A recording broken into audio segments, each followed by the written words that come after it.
Eu entendo agora. Ela não vai mudar tão fácil, né? Não tem uma mesma disposição.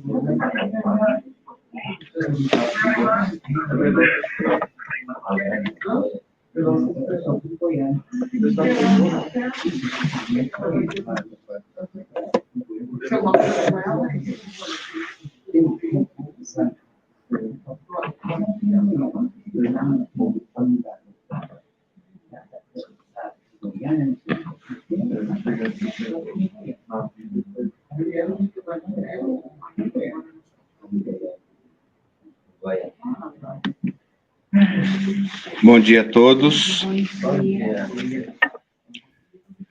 Bom dia a todos. Que Jesus possa envolver os nossos corações em muita luz, muita paz e também muito entendimento. Nós temos nosso companheiro Paulo, que está a postos aqui, com a palestra, com um tema muito legal, né? A transformação moral. Muito bom esse tema, para a gente parar e pensar e refletir. Vou fazer a leitura inicial aqui, e depois vou pedir para o Paulo fazer a oração também, e já começa. Pode ser, Paulo? Sim, claro, pode. Então tá bom. E daí já começa a oração. Vou fazer a leitura, você faz a oração e já começa o seu estudo, depois a gente volta mais tarde para conversar um pouquinho. E sempre pedindo a caridade de todos que estamos aqui presentes, quem está em casa, uma boa tarde, que já é meio-dia no Brasil, né? Agora já encurtou um pouquinho mais, é 1 hora de diferença agora. Nós estamos aqui 11 da manhã. Eu sempre peço a caridade de todos com a mente desperta, com o coração aberto, para que entramos em sintonia com os ensinamentos de Jesus. E que Jesus nos abençoe. Lição de número 65, pedir. Jesus, porém, respondendo, disse: não sabeis o que pedis. Está em Mateus, capítulo 20, versículo 22. A maioria dos crentes dirige-se às casas de oração no propósito de pedir alguma coisa. Raro os que aí comparecem na verdadeira atitude dos filhos de Deus, interessados nos sublimes desejos do Senhor quanto à melhoria de conhecimentos, à renovação de valores íntimos, ao aproveitamento espiritual das oportunidades recebidas de mais alto. A rigor, os homens deviam reconhecer nos templos o lugar sagrado do Altíssimo, onde deveriam aprender a fraternidade, o amor, a cooperação no seu programa divino. Quase todos, porém, preferem o ato de insistir, de treinar, de se impor ao paternal carinho de Deus, no sentido de lhe subornarem o poder infinito, pedições inveterados abandonam, na maior parte das vezes, o traçado reto de suas vidas, em virtude da rebeldia suprema nas relações com o Pai. Tanto reclamam que lhes é concedida a experiência desejada. Sobrevêm desastres, surgem as dores, em seguida aparece o tédio, que é sempre filho da incompreensão dos nossos deveres. Provocamos certas dádivas no caminho, adiantamo-nos na solicitação da herança que nos cabe, exigindo prematuras concessões do pai, à maneira do filho pródigo. Mas o desencanto constitui-se em veneno da imprevidência e da irresponsabilidade. O tédio representará sempre o fruto amargo da precipitação de quantos se atiram a patrimônios que lhes não competem. Tenhamos, pois, cuidado em pedir porque, acima de tudo, devemos solicitar a compreensão da vontade de Jesus a nosso respeito.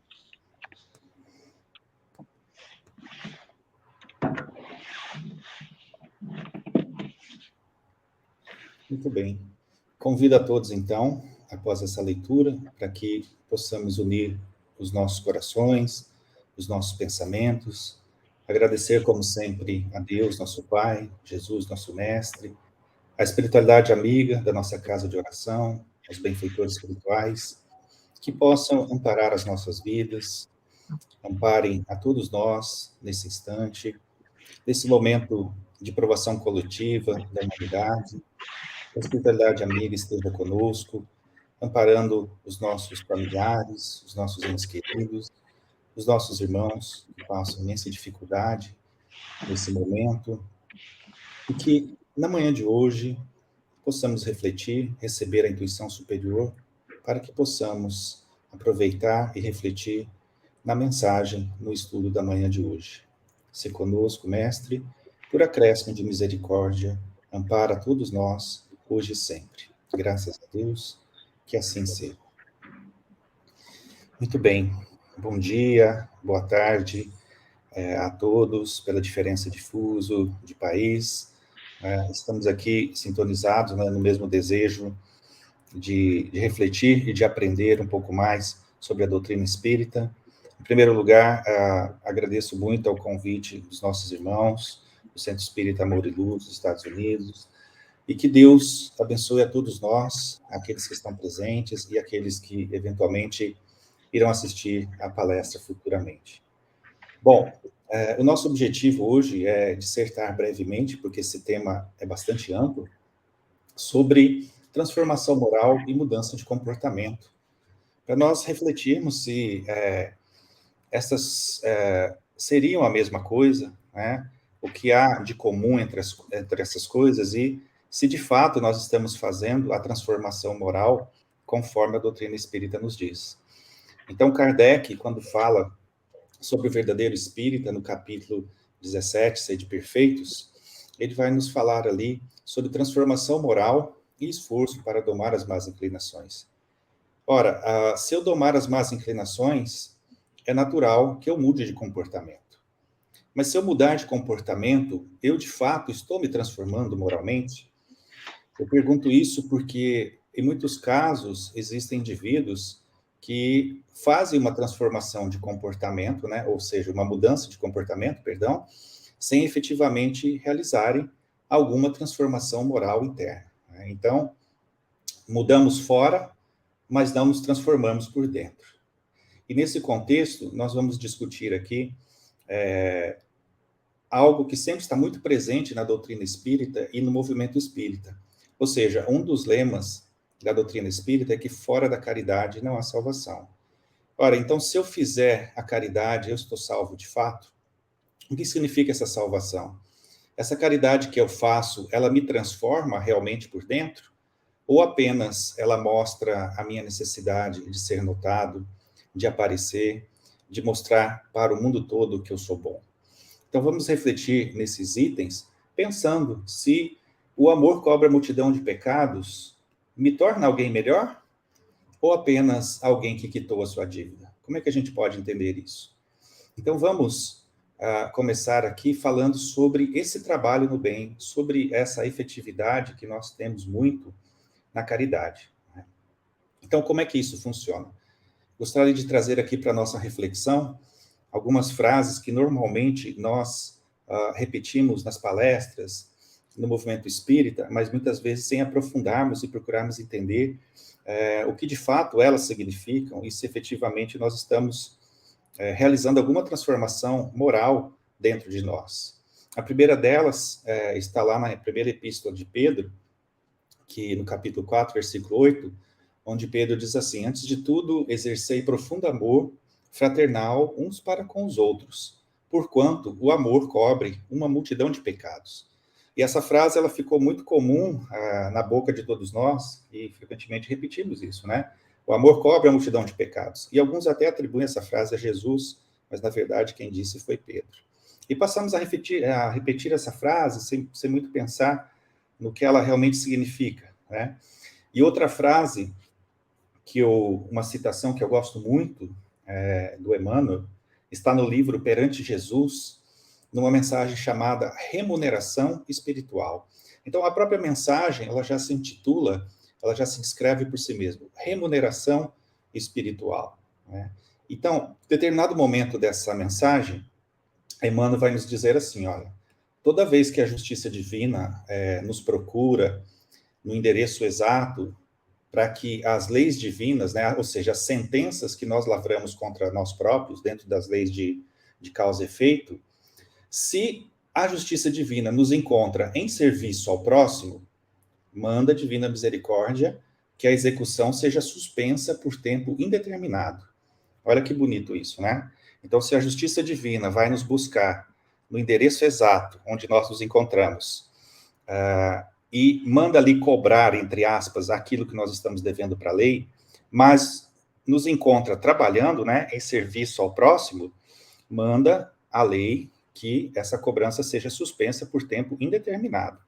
E aí o Emmanuel, ele complementa ainda dizendo assim, olha, e quando ocorre que, nesse contexto, né, nós ajudamos em determinados indivíduos, né, a influência daqueles a quem ajudamos, né, aparece em nosso auxílio, já que esses companheiros se converteram espontaneamente em advogados naturais da nossa causa, amenizando as penalidades em que nós estejamos ali em cursos, né? Então, Emmanuel complementa dizendo que aqueles a quem ajudamos, eventualmente, também se transformam ali nos nossos companheiros, né, nos nossos advogados, entre aspas. E isso fica muito bem explícito noutra mensagem de Emmanuel, que está no livro Vinha de Luz. Lá no final dessa mensagem, a mensagem se chama A Luz Inextinguível. No final dessa mensagem, ele também coloca dessa maneira, né, que o bem que praticas em qualquer lugar será teu advogado em toda parte, tá? E normalmente essa frase é muito repetida, muito citada no movimento espírita, né? O bem que fizeres em toda parte, o bem que fizeres será o teu advogado em toda parte, né? O bem que pratiques em qualquer lugar.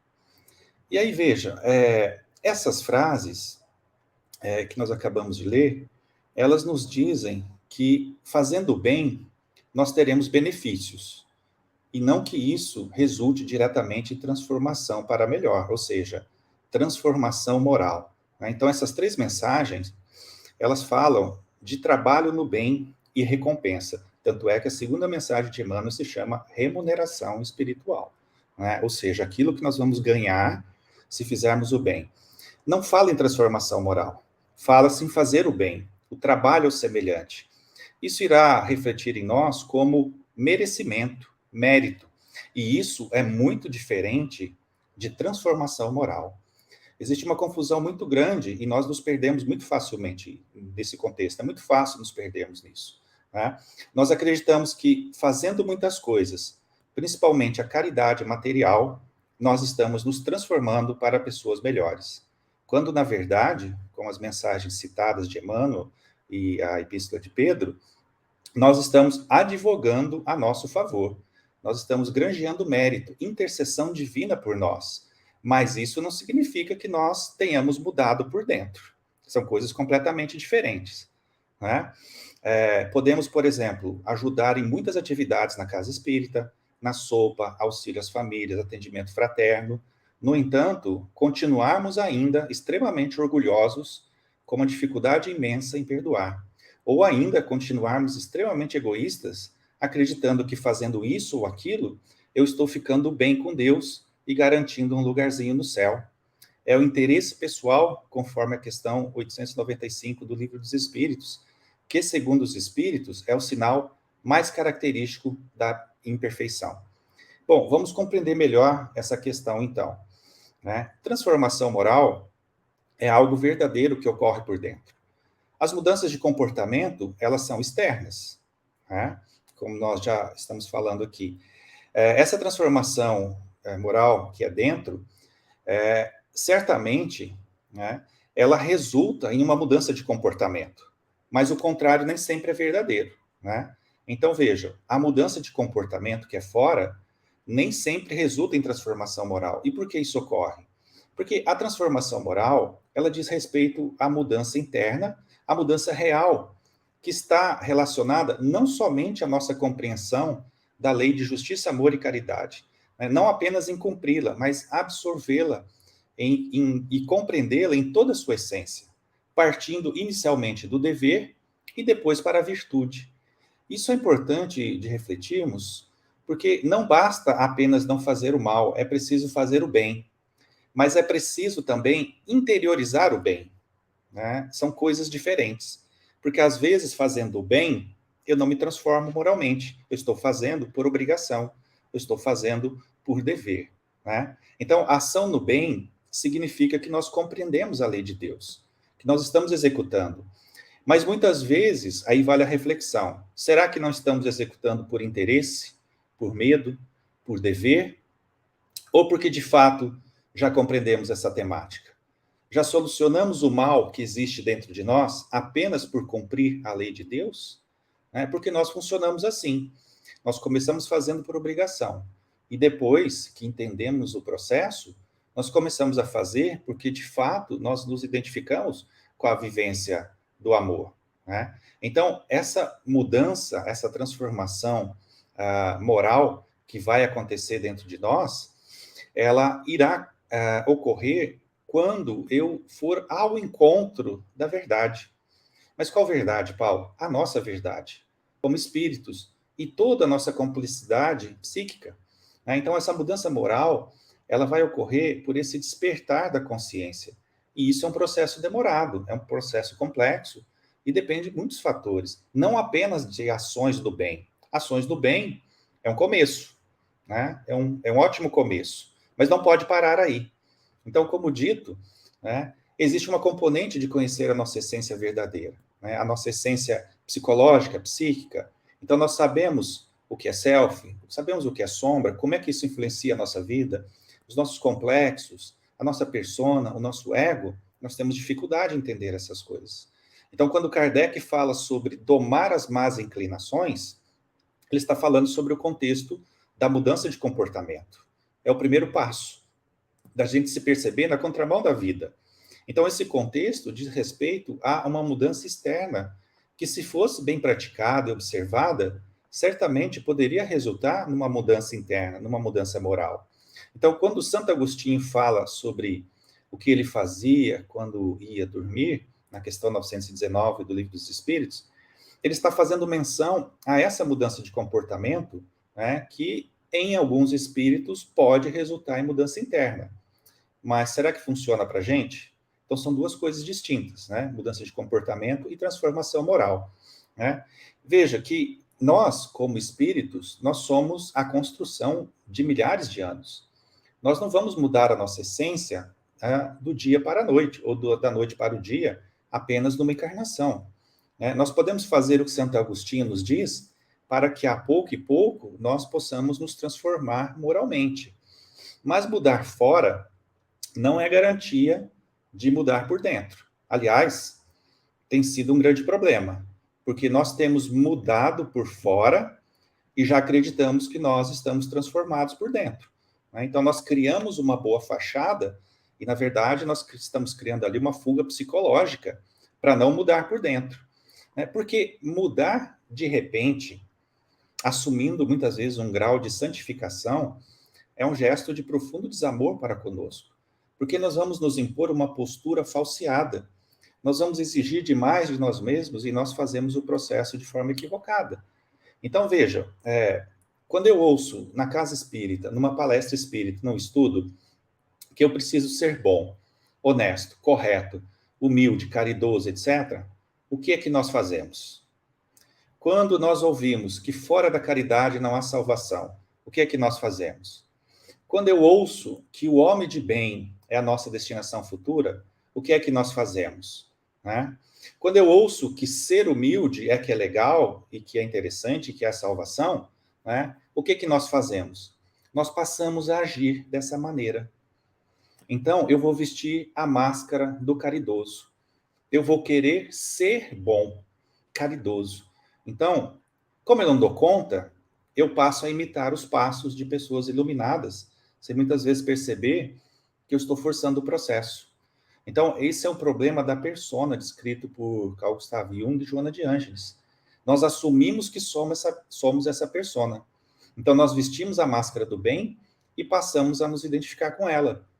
Mas nós esquecemos que, quando nós fazemos isso, nós jogamos todo o conteúdo ruim, porque existe esse conteúdo, todo o conteúdo inferior, para a nossa sombra, né? Que passa a crescer e vai se tornando cada vez mais inconsciente, ou seja, vai ganhando força, né? Porque aí nós ficamos reféns dessa sombra. Então, veja, quando nós queremos ser, nós fazemos algo muito perigoso. Eu quero ser, mas eu não sou, e eu estou muito longe de ser. Então, o que é que eu faço? Né? O ego cria uma armadilha. Eu acredito que já sou, então vou vestir a máscara dessa persona, desse personagem. De outra maneira, também é perigoso, né? Quando eu não quero ser. Então, eu incorro também no mesmo problema, porque eu não olho para isso e eu jogo para o inconsciente, né? Para a sombra. Então, são variações do mesmo tema, né? Então, o ego, ou seja, a nossa personalidade encarnada, acredita que é bom, virtuoso.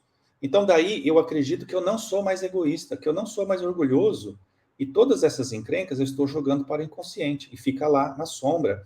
E o que fica na sombra fica fazendo barulho, fica criando ali força psíquica muito forte, que uma hora vai vir para a consciência, né? E Jung diria isso nas seguintes palavras, né? O que negas te subordina, e aquilo que aceitas te transforma.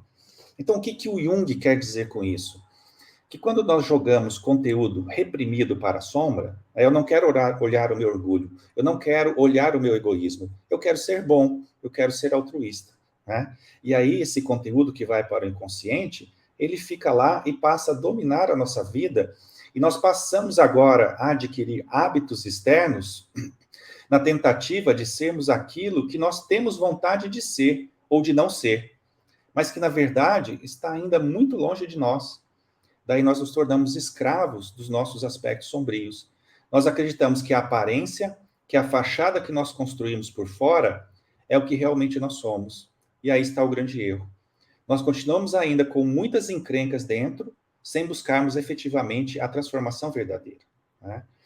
Então vamos pensar aqui, ó. Quando eu estudo e aprendo lá no Livro dos Espíritos, nas questões 785, que o orgulho e o egoísmo são as duas fontes de sofrimento da humanidade, as duas grandes chagas da humanidade e, portanto, de sofrimento. Quando eu estudo a questão 895, que fala sobre o interesse pessoal, e quando eu estudo a questão 913, que fala sobre o egoísmo sendo a fonte de todo o mal, e a questão 919, do conhece a ti mesmo, eu entendo que eu não devo ser orgulhoso e egoísta, que isso é muito ruim, tá? Que eu não devo mais colocar o interesse pessoal acima de tudo e que eu preciso mudar meu comportamento. Mas eu não entendi a questão 919, né? Então, quando o ego não quer ser mais tudo isso, nós jogamos para a sombra. Porque é assim que o ego trabalha, né? Quando eu quero ocultar e não olhar o mal que há em mim, eu recalco, eu escondo numa máscara. Então, para não parecer orgulhoso, eu adoto a máscara de humilde. Para não parecer egoísta, eu passo a fazer a caridade, muita caridade, inclusive. Eu abraço todos os trabalhos da Casa Espírita. Então, para não parecer que eu tenho problema com a sexualidade desequilibrada, eu adoto a postura de moralista, de puritano, e por aí vai, né? Mas vamos refletir, né? Essas pessoas que adotam essas posturas são realmente mentalmente saudáveis, né? É óbvio que não. Vejamos o puritano, por exemplo, né? Está cheio de conflitos sexuais, porque reprimiu, recalcou e não resolveu o problema. Apenas colocou uma máscara, né? Mudou o comportamento por fora. O moralista também é o mesmo princípio, né? A pessoa continua igual, do mesmo jeito por dentro. Então, a mesma coisa acontece com o orgulho e o egoísmo. Quando nós recalcamos esse nosso interesse pessoal, primeiro, de nos acharmos superiores aos outros, que é o orgulho, e depois do egoísmo, de pensarmos unicamente em nós, e nós passamos a adotar posturas humanitárias, né, como ONGs, páginas de Facebook, apoiamos essa ou aquela causa, por aí vai, nós melhoramos por dentro? Provavelmente não, tá? Porque o indivíduo continua se achando melhor, superior, pensando unicamente em si. Mas por fora, geralmente adotamos a máscara do bem, comportamentos humildes, posturas de caridade. Então nós precisamos repensar melhor essa maneira de encarar a vida.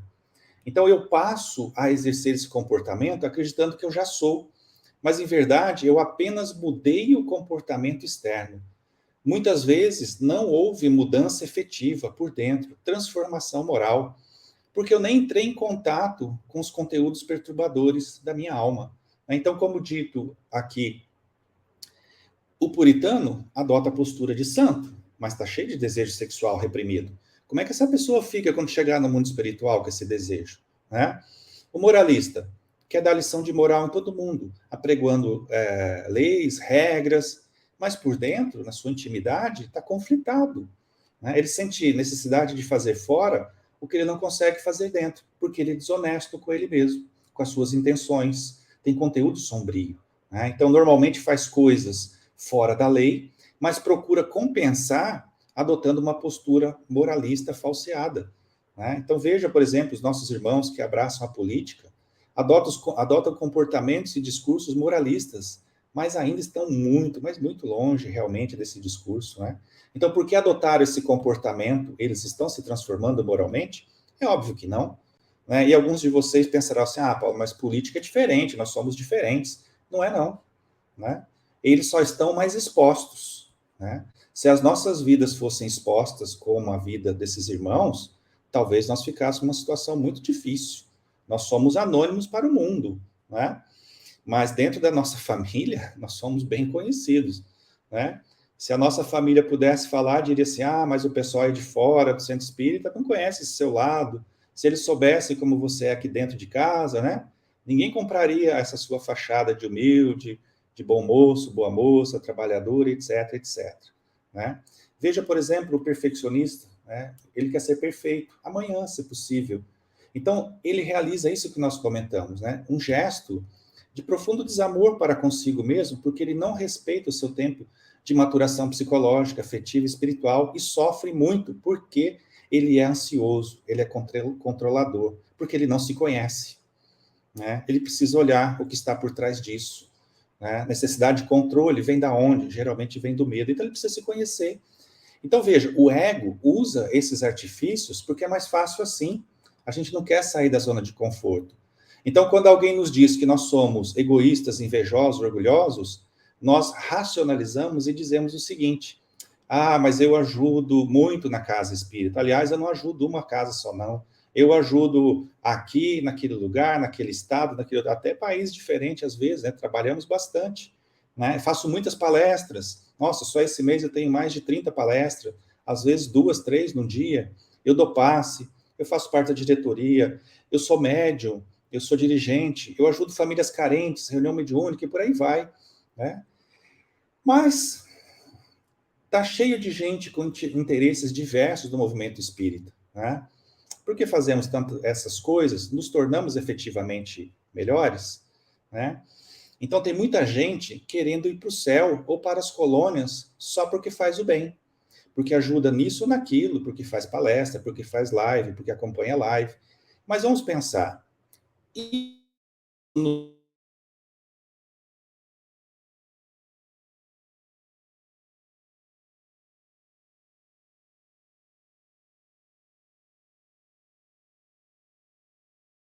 é moderno da gente participar.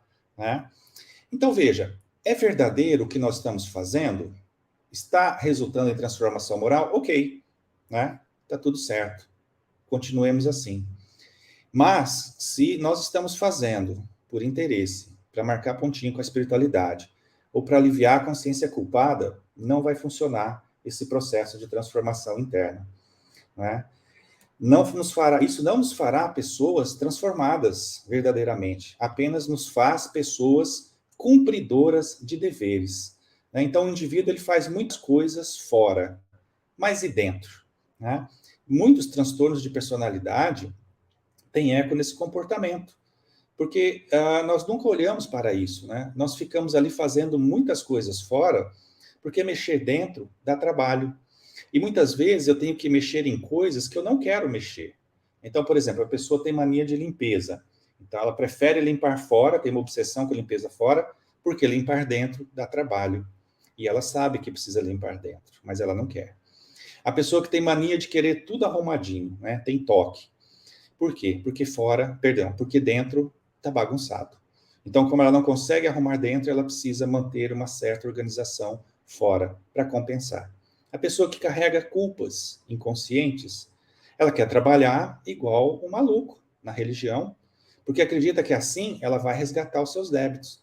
Mas muitas vezes acaba se enchendo de mais culpas ainda. Então, veja, o problema é que nós temos mudado o nosso comportamento fora, mas sem mudança moral efetiva por dentro, né? Nós muitas vezes mudamos para agradar a massa, para fazer o marketing do bem, que é o movimento do ego, perfeitamente compreensível, né? Uma forma escamoteada da realidade. Então a gente busca muito parecer ao invés da busca do ser. Nós mudamos porque de tanto ouvir falar que nós temos que ser pessoas melhores, que nós temos que perdoar, nós criamos uma máscara do bem, né? Sem saber o que isso significa.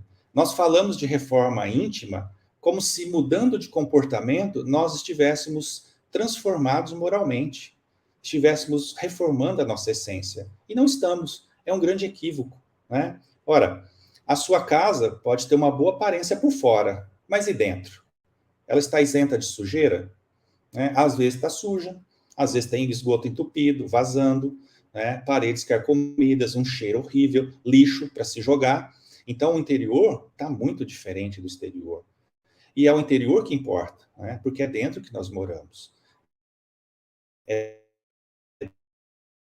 dentro que está o nosso verdadeiro eu, e não fora. Fora está o nosso ego,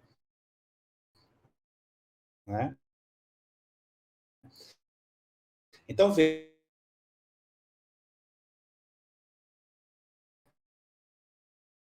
por dentro.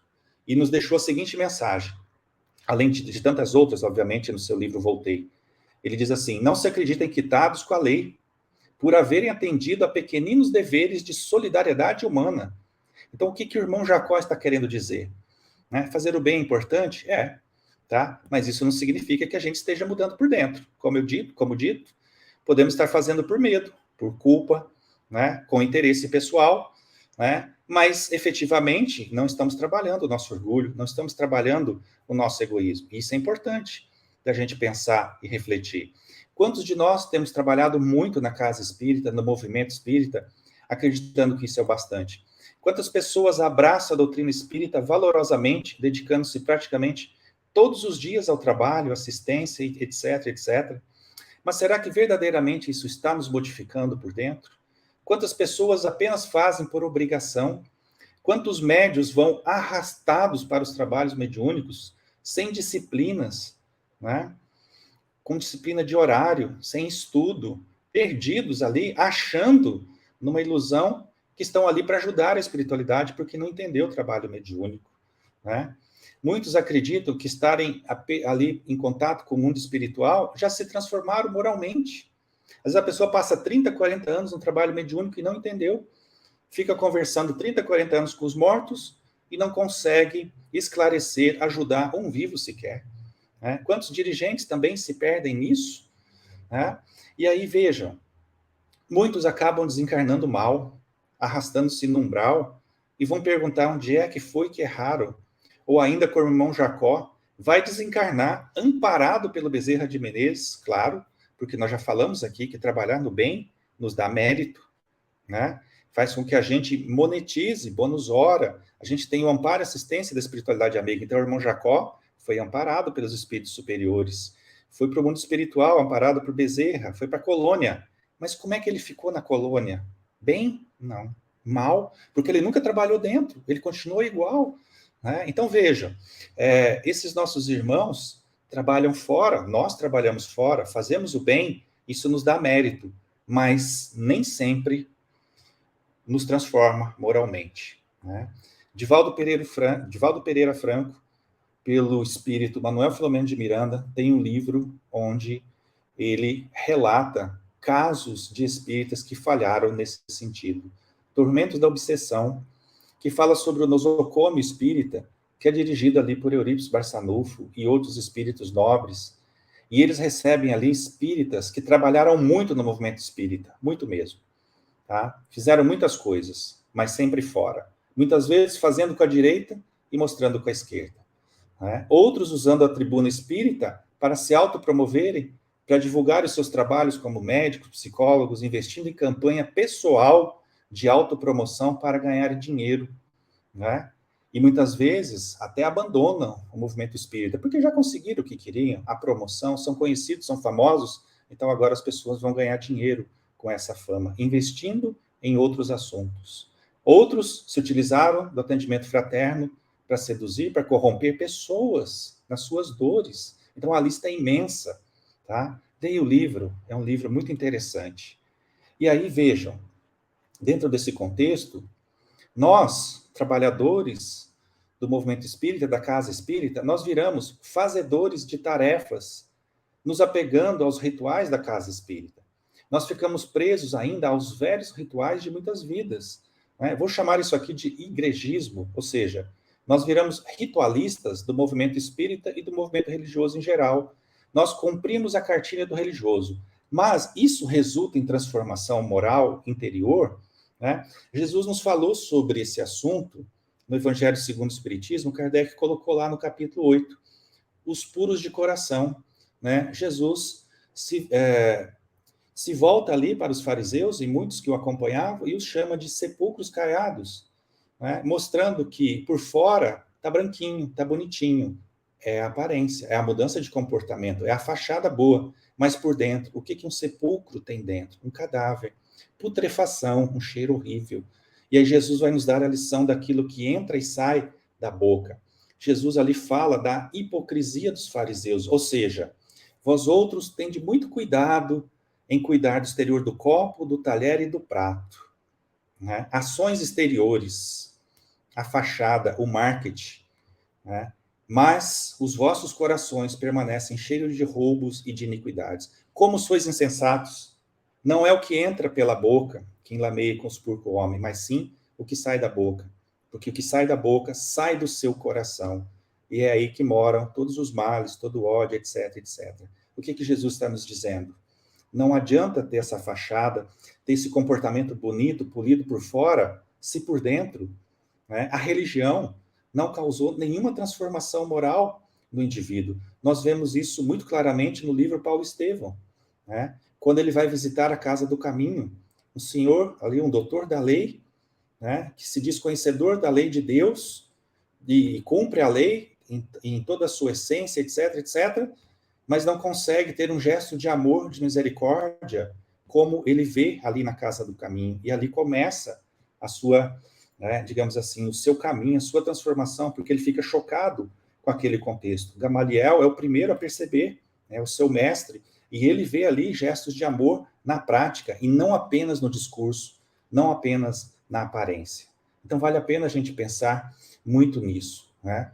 Mudança efetiva por dentro, né? Os hábitos externos, que muitas vezes nós adotamos, mas sem nenhuma mudança interna em nossos corações, na nossa essência. O Espírito Emmanuel, no livro Caminho, Verdade e Vida, tem uma mensagem que se chama Viver pela Fé, está lá no capítulo 23. Né? Apesar dessa mensagem falar sobre a fé, eu gosto de um trechinho onde Emmanuel ele corrobora essa nossa fala, esse nosso contexto. Ele vai dizer assim, ó: frequentar os templos, harmonizar-se com sacerdotes, respeitar a simbologia sectária, indicariam a presença do homem justo. Então ele está dizendo, olha, né, frequentar a casa espírita, seguir as regras de conduta, palestra, estudar, respeitar a simbologia, indicariam a presença do homem e da mulher justos. E aí Emmanuel diz assim, mas nem sempre vemos o bom ritualista aliado ao bom homem. O que Emmanuel está dizendo? Se nós ficarmos cumprindo rituais sem transformarmos a nossa essência, nós vamos acabar igual o irmão Jacó, né? Então, nas palavras de um líder espiritual indiano, né, Osho, que viveu aqui entre nós de 1931 a 1990, né? Existem muitos livros dele, escreveu aproximadamente 600 livros, né? Aproximadamente, né? O Osho vai nos dizer nesse sentido, né? Um líder espiritual indiano já percebeu isso. Ele disse assim, olha, a questão não é ir para o céu, e sim aprendemos a arte de estarmos no céu. Olha que interessante isso, né? Irmão Jacó, ele fez muita coisa e foi para o céu, mas ele não sabia a arte de permanecer lá. Por quê? Porque não houve transformação moral, então ele sofria lá, por conta do seu orgulho, ele tinha inveja da luz dos outros, né? Fora da caridade não há salvação. No capítulo 15 do Evangelho segundo o Espiritismo, nós encontramos essa recomendação sobre a caridade. Caridade material, caridade moral. E talvez aí estejamos nos perdendo no contexto da doutrina espírita. Porque nós passamos a acreditar que fazer muita caridade nos torna alguém virtuoso, santo, que está salvo. Meus amigos, o irmão Jacó fez muita caridade, muito mais do que nós. Ele era rico, ajudou muita gente, granjeou mérito, mas por dentro não houve transformação efetiva. Mas, Paulo, você está falando que trabalhar fora, fazer a caridade, ajudar as pessoas, ir ao encontro da dor, do necessitado, não nos transforma moralmente? Como dissemos anteriormente, deveria, tá?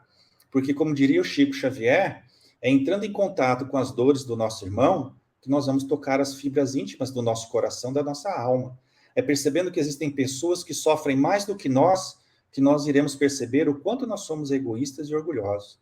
É na prática da caridade moral e material que nós iremos ver no nosso semelhante o quanto ainda nós somos miseráveis da alma, né? Que nós temos muito e ainda reclamamos, que existem irmãos que não têm metade do que nós temos e ainda assim agradecem todos os dias a Deus pela vida que eles têm. E nós, muitas das vezes, estamos reclamando do pouco que nós não temos, né?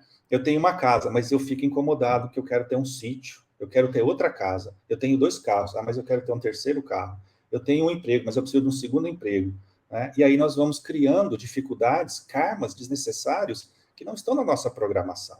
E muitas vezes esquecemos de agradecer o muito que nós recebemos da vida. E aí, fazendo essas reflexões, nós podemos mudar por dentro, né? Fazendo essa viagem para dentro, e indagando a nós mesmos. De onde vem essa coisa de eu me achar melhor que os outros? Né? De onde vem esse egoísmo de pensar apenas em mim, somente em mim? Olha quanta gente sofrendo, né? Olha quanta gente em desespero, meu Deus. Por que eu não sou tocado por essas coisas? Qual é a fonte do meu orgulho? Por que eu me acho, às vezes, melhor do que os outros, superior? Né? E de onde que vem o meu egoísmo? Qual a fantasia está por trás disso? Né? E aí, nós frequentemente repetimos Paulo de Tarso. Ora, o bem que eu quero fazer, eu não dou conta, não faço. Mas o mal que eu não quero, isso eu faço frequentemente. Então, de onde que vem essa propensão para fazer o mal? Né? Não vale a gente ficar falando assim, que nós somos orgulhosos, egoístas, isso não vale. Isso não leva a lugar nenhum. Né? A gente tem que olhar como é que a gente vai trabalhar essas coisas. E para trabalhar essas coisas, eu preciso entender a fonte disso. O que está por trás do meu orgulho, do meu egoísmo? Porque se eu não superar isso, eu não aprendo a amar. Né? Como é que eu me torno uma pessoa melhor? Então, é assim, fazendo essas reflexões, que nós chegaremos num contexto de transformação moral.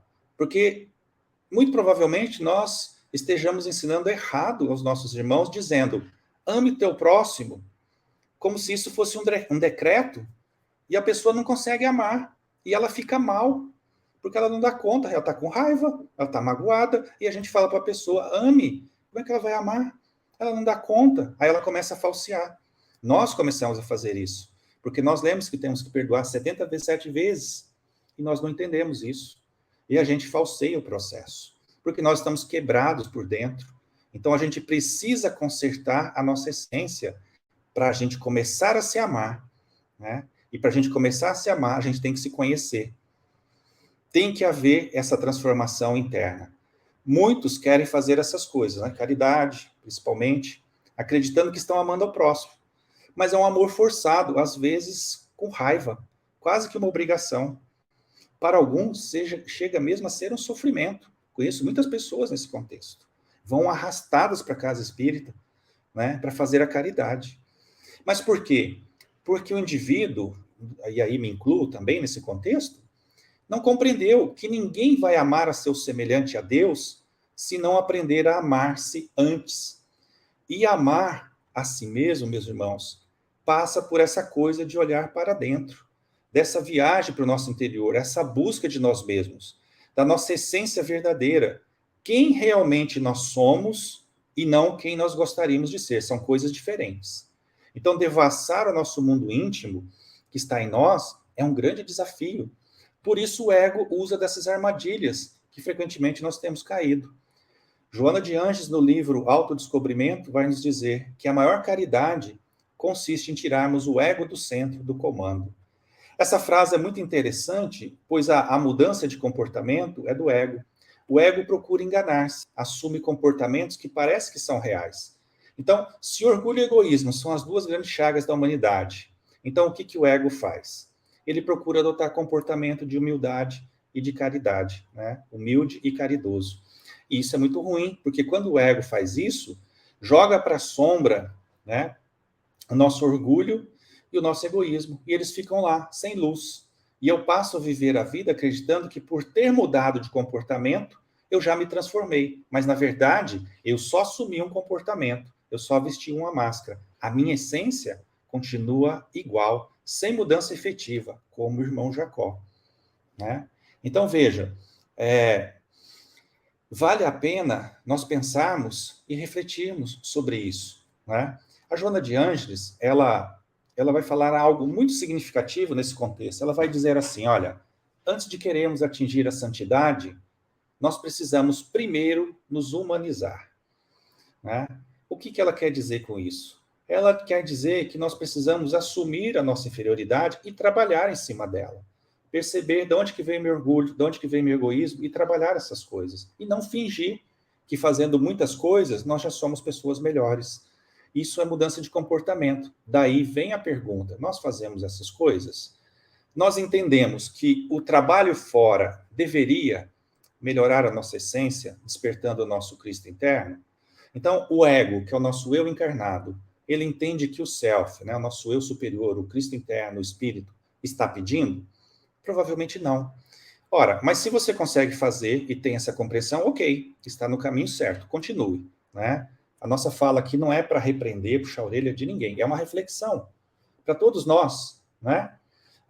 Então, veja, é uma reflexão para a gente perceber que muitas coisas nós estamos no automático, estamos mudando de comportamento, mas sem efetivamente mudar a nossa essência, né? Então, muitos de nós não estamos compreendendo que o trabalho externo poderia ou deveria nos mudar por dentro, porque nós nos acomodamos na prática de atividades que se tornaram mecânicas. E como o irmão Jacó, nós acreditamos que trabalhar fora é o plano, é a salvação, né? Que assim nós estamos evoluindo. Joana de Ângeles escreveu a série psicológica justamente por conta disso. Diz ela que o espírita não sabe fazer essa transformação interna, se perdeu na fazeção de coisas. E aí ela propõe diversos temas relacionados ao autoconhecimento, e escreveu 16 livros da série psicológica para chamar a nossa atenção para esse fato. Então, o problema é exatamente esse. Nós trabalhamos muito fora e temos imensa dificuldade de identificar o que nos move por dentro. Porque eu entendo que mudar meu comportamento é me tornar melhor. É muito fácil a gente confundir isso, né? A pessoa mudou o comportamento, a pessoa melhorou, né? Não necessariamente, né? Mudança de comportamento pode ser apenas uma fuga da realidade. Então, eu durmo orgulhoso e acordo humilde. Isso não existe, né? Nós temos que pensar essas coisas. Então, veja, a mudança real, né, ela ocorre pelo autoconhecimento. A gente precisa se conhecer. Jesus disse isso, conhecereis a verdade e a verdade vos libertará. Qual verdade? A minha verdade, né? Kardec, como dissemos aqui, no capítulo 17, Sede Perfeitos, vai dizer, reconhece o verdadeiro espírita pela sua transformação moral e pelo esforço que faz em domar as suas más inclinações. São duas coisas diferentes. Transformação moral e domar as más inclinações. Transformação moral significa que nós já chegamos lá. Ora, fazendo muitas coisas fora, já chegamos lá? Provavelmente não, né? Transformação moral significa que nós adquirimos virtudes, talvez tenhamos algumas, tá?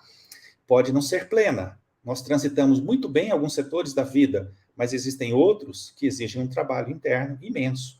Domar as más inclinações significa que eu ainda tenho que controlar os meus impulsos agressivos, minhas tendências inferiores, meu orgulho, meu egoísmo, né?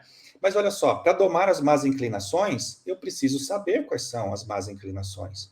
Como é que eu identifico essas coisas em mim? Porque no outro eu identifico muito fácil, né? Então, Jung e Joana de Ângeles nos mostram que é possível, dentro desse contexto, ou seja, a presença do outro na nossa vida, a gente identificar essas coisas num processo chamado projeção de sombra. Mas, Paulo, o que é sombra? Sombra é um negócio aí que a gente precisa estudar. Precisamos entender o que é sombra. Ego, persona, ânima, ânimos, complexos, né? O eixo ego-self, o inconsciente.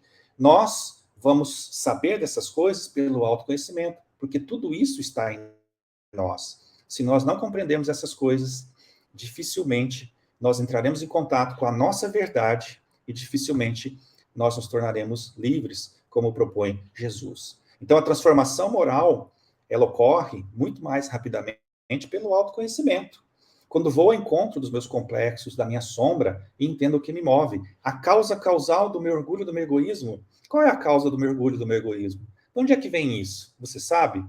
Né? Então, se a gente não sabe, a gente tem que investigar, porque eu tenho que ir à causa causal da encrenca, e aí eu vou resolver. E é assim que eu vou domar o meu orgulho, o meu egoísmo, e aos poucos eu vou transformando isso até que eu me transforme moralmente, né? Então, se eu fico dizendo que nós somos orgulhosos, egoístas, nós somos inferiores, tal, isso não serve para nada, absolutamente nada. É conversa fiada do ego que não edifica, que não instrui, né? E a gente fica repetindo isso e não efetua nenhuma mudança interna.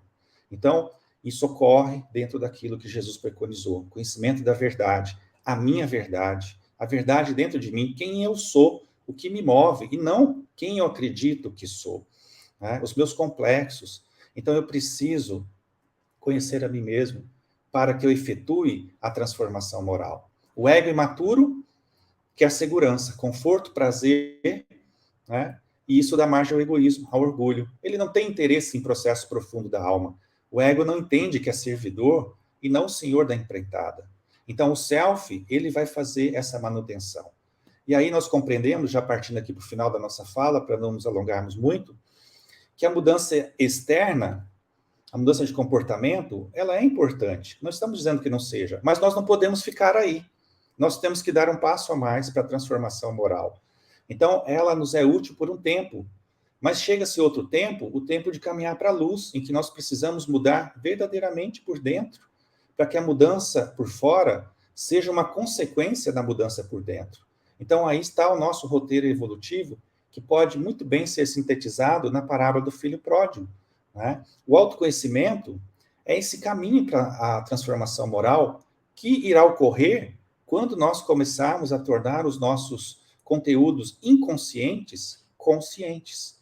Então, aí o Jung e a Joana de Ângeles irão nos dar aí um roteiro de um processo onde nós vamos estudar a nós mesmos, entendendo o nosso inconsciente, o que nos move, os nossos complexos, os nossos problemas sombrios, e aí a gente vai compreendendo, a gente vai entendendo porque como que a gente se movimenta no mundo, e com o decorrer das encarnações, e com a compreensão dessa temática, nós vamos nos transformando, a pouco e pouco, né, moralmente.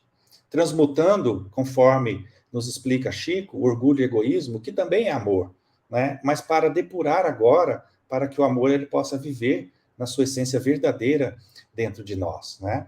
O atual nível de evolução no qual nos encontramos, o amor ainda está corrompido na forma de orgulho, na forma de egoísmo. Então, por isso, o nosso amor ainda é egoísta, né? E está tudo bem, é assim mesmo que funciona, né? Então, veja, quando eu descubro essas coisas e passo a trabalhar isso dentro de mim, né, eu passo a fazer um processo verdadeiro. Então, para finalizarmos aqui a nossa fala, para cumprirmos o nosso horário, mudança de comportamento por fora nem sempre resulta em transformação moral. Deveria, mas nem sempre ocorre, né? Na leitura inicial do nosso irmão, ele leu uma mensagem, né, cuja mensagem chamava-se Pedir. E essa mensagem ressalta ali o interesse pessoal, né? Muitos querem subornar o poder de Deus, estava escrito na mensagem, né? Muitos abandonam ali, dizia a mensagem de Emmanuel, né, o traçado reto de suas vidas, porque nós estamos interessados em interesses pessoais. Muitos mudam por fora, porque têm interesses pessoais, porque querem ir para o céu, porque têm medo da dor, têm medo do umbral, têm medo do sofrimento. Ok, é justo e natural. Nós temos esses medos, mas nós não podemos ficar presos aí. Nós precisamos dar um segundo passo. E é aí que nós precisamos trabalhar para a transformação moral, que é a transformação interior verdadeira, né? Isso ocorre pelo trabalho fora? Pode acontecer, tá? Mas para isso, né, eu preciso que esse trabalho fora, né, a caridade material, a caridade moral, ela toque as fibras íntimas da minha alma, indo ao encontro do nosso semelhante, desenvolvendo a alteridade, o reconhecimento do outro, a empatia e, finalmente, a compaixão. Mas isso não vai acontecer se eu não trabalhar em mim o auto-amor. E, para isso, eu preciso me conhecer. Então, veja, o autoconhecimento, ele favorece, acelera e mostra o caminho mais rápido para a nossa transformação moral, que é o nosso objetivo na Terra. Nos tornarmos espíritos melhores moralmente. Nós reencarnamos para isso, para a nossa transformação moral. Né? Porque quando eu me transformo moralmente, eu entendo, né, fica muito claro isso, que nós aprendemos a amar a nós mesmos, reconhecendo as nossas dificuldades e sanando, trabalhando estas a pouco e pouco. Então, quando eu faço isso, o exercício do amor ao próximo e o amor a Deus surge como uma consequência. Né? Então, termino agora aqui a minha fala, agradecendo aí pela paciência, pelo carinho, de todos vocês, né? Esperando que essa reflexão possa deixar aí muitas dúvidas, muitas perguntas na cabeça de vocês, né, para que a gente possa pensar melhor e refletir melhor esse tema. Muito obrigado. Ok, já voltamos aqui. Já voltamos.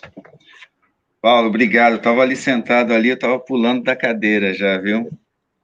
Com esse estudo que você trouxe aqui para a gente, para nós refletirmos, né, nas atitudes, qual é o objetivo que nós temos, né? Então, nós vamos aqui só remexendo na cadeira aqui. Eu não olhei para trás para ver quem estava remexendo também aqui, mas eu vi que a Lucy estava um pouco assim também, né, Lucy? Ela falou aqui que você só soltou cacetada na cabeça da gente aqui hoje, mas obrigado, a gente agradece, viu?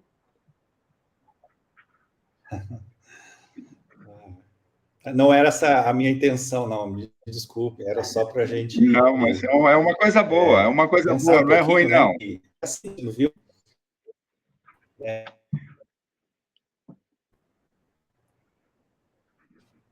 A gente tem que começar por algum lugar, né? A gente tem que começar por algum lugar. E nós começamos assim. Não tem problema. Não tem problema. O que não pode é a gente ficar assim para sempre. Né? Então, tem que aproveitar ao máximo a reencarnação para pensar nisso, né? Será que nessa vida eu não estou fazendo igualzinho eu fiz lá nas outras, né?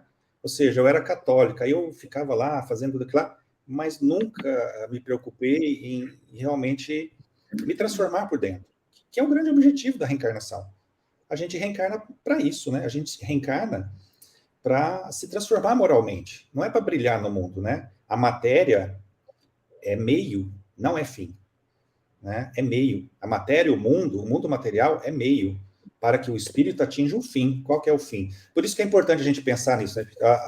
O espírito ele faz uma confusão muito grande sobre isso, e até bom a gente falar aqui para que vocês não fiquem deprimidos, para que vocês fiquem mais leves. Olha, perdoar 70 vezes 7, agir como Jesus, o homem de bem, amar os inimigos, orar por aqueles que vos caluniam, vos perseguem, é o ideal.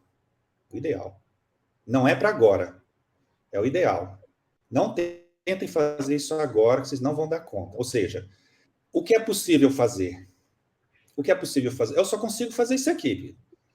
70 vezes 7, não. Eu consigo 1 vezes 7. Tá bom? Tá ótimo? Persevera. Persevera. Ó, eu fico magoado, demora aí uns 2 anos para perdoar. Ok, antes a gente demorava séculos, agora só demora 2 anos, melhorou muito.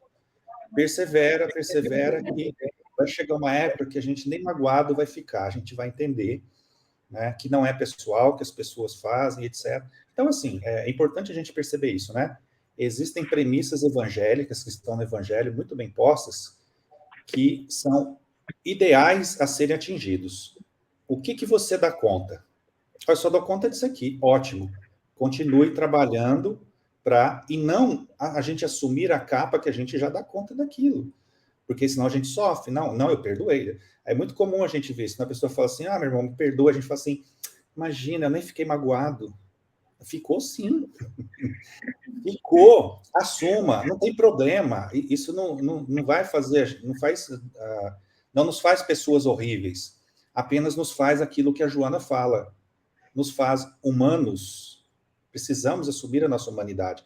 Enquanto a gente não assumir a nossa humanidade, né, a gente não vai dar conta das nossas demandas, né? Porque são muitas coisas para a gente trabalhar. E tá tudo bem. Nós vamos uma encarnação aqui, melhora um pouquinho. Nós vamos outra, melhora um pouquinho. Vamos. A Joana fala isso. A cada 10 encarnações, nós somos avaliados. Vamos ver quanto você melhorou? É isso, né? Então, pessoal, como diz o Bezerra de Menezes, é urgente, mas não é apressado. O nosso tempo, na nossa desse processo, né? Doutor Bezerra tem razão, né? Olha aí, ó. É urgente, mas não é apressado, né? Qual que a gente escuta primeiro? Exatamente, né? Será? Mas é aquilo, né? Que a gente ainda não dá conta, né? Porque a gente sabe que nós melhoramos é o primeiro passo para deixar de sofrer. Mas eu acho que a gente gosta ainda de ficar sofrendo um pouquinho, né? E amarrado nessas coisas de egoísmo, orgulho. Mas é um estudo excelente que você nos trouxe, Paulo. Fiquei muito feliz. Tenho certeza que todos aqui estão bastante felizes também com o seu estudo. O pessoal de casa está aplaudindo, estou vendo aqui nos comentários. Ó, desculpem, é que estava marcado mesmo e mudou o horário, não deu tempo de trocar o horário no aviso. Me desculpem, tá? Tem gente que está entrando agora, porque mudou o horário e deu esse problema aí. Mas, ó, é só você assistir lá.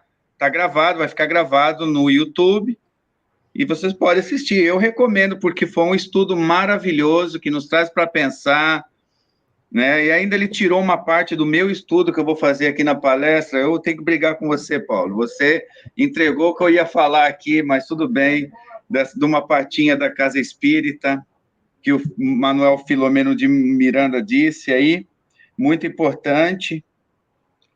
Mas é isso, o estudo é isso. Eu convido a todos que estudem. A nossa casa oferece estudos quase que diariamente, né? Nós temos segunda, quinta, sábado, domingo. Faltou algum dia aí? Terça-feira também? De vez em quando ou não? Não. Terça-feira não, ainda não, mas vai ter. Daqui a pouco vai ter. Então, sábado, nós temos muitos estudos, né? Muito material para ser falado. Nós temos as preces intercessoras, se alguém estiver precisando de prece, estiver passando por alguma necessidade de conversar, uma ajuda, né, espiritual, para desabafar, contata a Silma, o Walter, a Terezinha, que eles fazem esse trabalho, o Oswaldo e o Nuno também. Olha a equipe que tem aqui, quanto trabalhador, que coisa bonita, para fazer esse trabalho de preces intercessoras, né? Isso é muito importante. Quem tiver interessado, quem não faz ainda o Evangelho no Lar, quem tiver interessado também pode buscar nossa casa, que nós podemos fazer a iniciação, explicar como, que não tem nada de ritual, não. É uma coisa que é uma vez por semana, é um compromisso que você faz, como aqui nós temos a palestra às 11 da manhã, é um compromisso que nós temos de estar juntos, em comunhão, falando de Jesus, falando desse trabalho, falando de espiritismo, esclarecendo dúvidas, fazendo novos amigos. Então, é bem legal isso daí. Se você fizer o Evangelho no Lar, tenho certeza que a sua casa, o seu ambiente vai melhorar, porque é só coisa boa. Você vai falar de coisa edificante, vai falar de Jesus na sua casa. Os mentores vão estar lá presente, porque Jesus nos disse: quando um ou mais estiver falando em meu nome, aí estarei com vocês, através dos mentores, através dos amigos espirituais também. Paulo, mais uma vez, obrigado. Agora eu vou para mais os outros avisos. No dia 26, 27 e 28, nós vamos ter a Feira do Livro Novo. Então, todos estão convidados. Quem gosta de uma leitura, quem não gosta, dá de presente. Quem não gosta de livro, dá doação. Né? Ajuda aí, a casa está precisando, né? Nós vamos fazer esse trabalho, vai ter bastante livro, bastante variedade, com os preços bons. Vai ter desconto, Luci? É. Bom, então a gente dá desconto, mas vocês podem deixar tip. Então já fica tudo certo ali, ó. Já fica tudo no... autora autografando também, né? Ó, vai ter a autora, Beth vai estar aqui autografando também livros. Olha que legal aí. Muito bem. Eu também queria... E também nesse mesmo dia, 27, vai ser o aniversário de 30 anos da nossa casa. No dia 26 vai ter um seminário sobre o perispírito com Terezinha, com João e André Cabral. No domingo vai ter palestra com quem? Fala aí, vamos ver, vocês estão tudo... Com o Marcelo Cabral.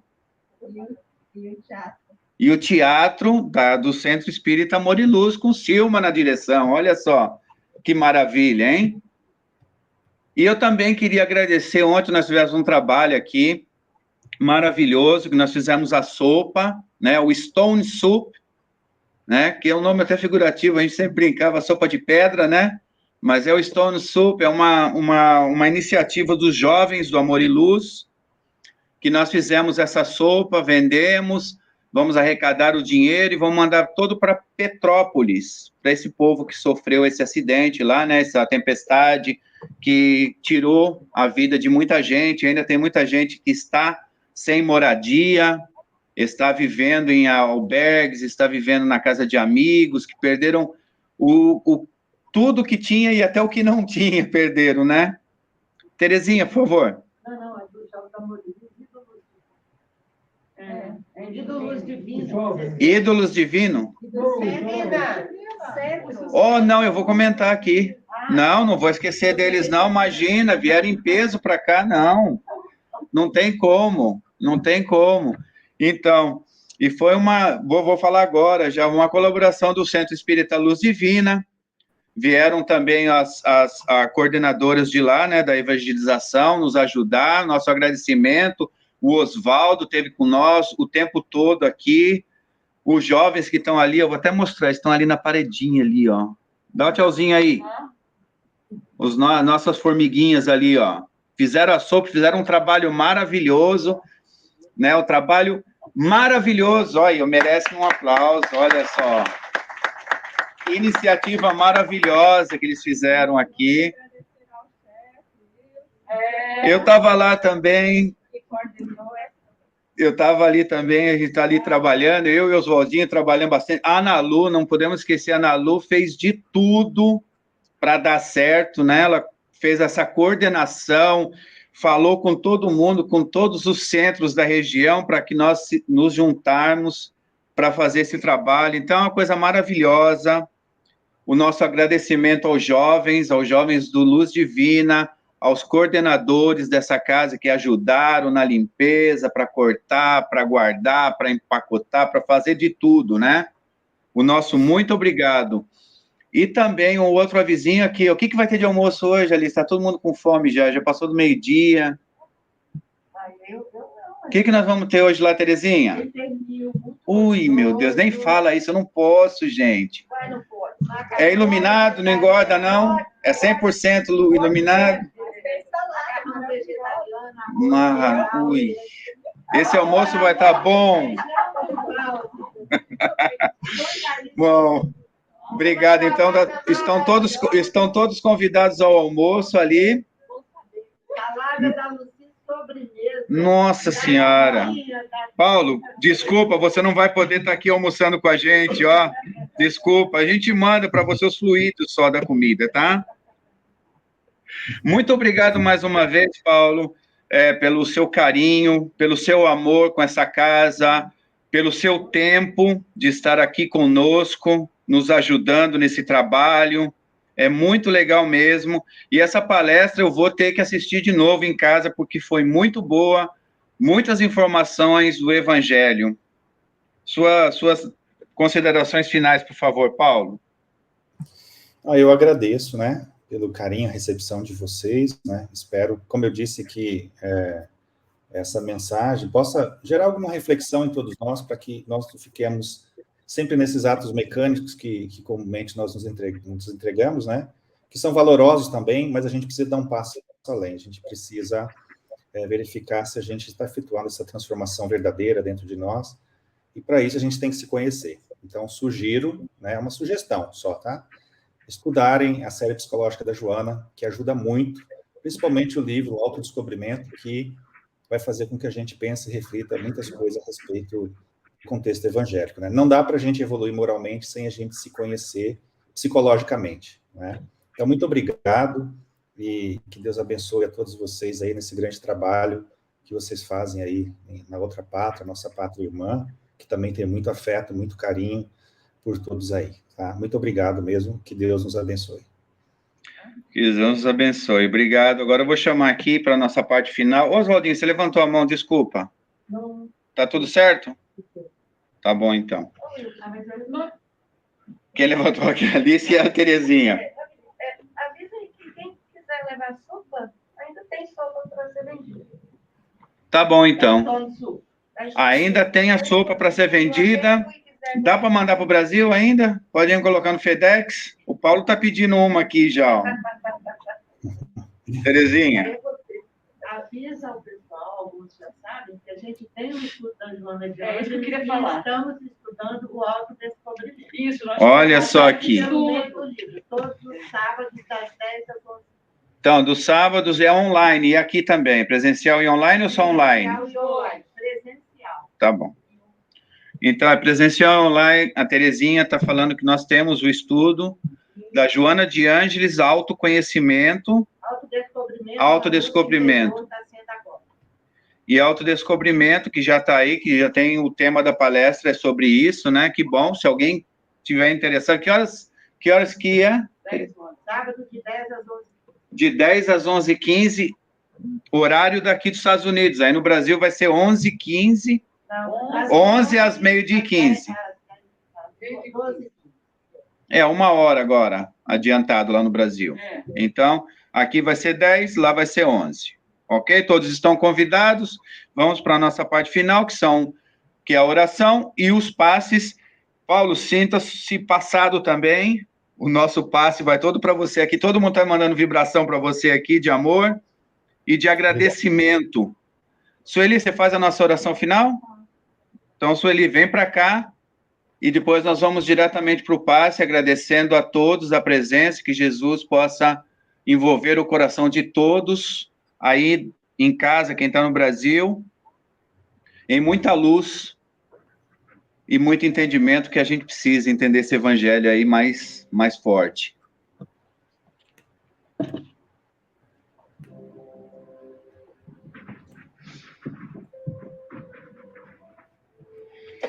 Então, vamos fechar os nossos olhos, nos concentrarmos na figura de Jesus, agradecendo a Ele pela oportunidade da vida, agradecendo por essa natureza, Senhor, que nos proporciona agora o vento, que leva as sementes, Senhor, para trazer a primavera, pela chuva, que molha o chão, Senhor, a começar também a preparar por essa nova época. Te agradecemos pela água que bebemos, pelo sol que brilha, Senhor, pelos alimentos que ingerimos. Que possamos todos, Senhor, nos esforçar para progredirmos moralmente, Senhor, avançando em Teu caminho, lutando, Senhor, para vencer as nossas más inclinações.